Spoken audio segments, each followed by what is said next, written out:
Hi everyone, welcome back to Knowledge Meetup. Today, we have a really cool CSS trick to share with you.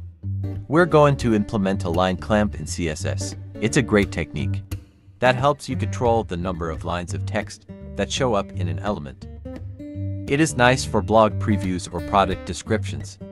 Let's move to the code. Alright, let's set up our HTML structure.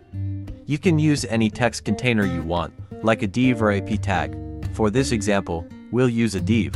Now, let's add some CSS to make the magic happen. Adjust this to control the number of lines. Use overflow hidden to control the lengthy text and hide it inside div element. It will add dots. At the end of truncated text, adjust line height if needed. Now write the CSS for inner div element.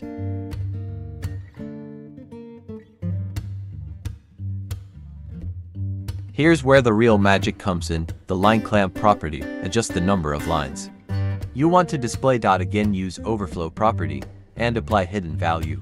Now, let's see this in action. Wow, as you can see, our text is now nicely clamped to just 3 lines, and we have neat dots at the end to show there's more content. Thank you for watching this tutorial on line clamp in CSS.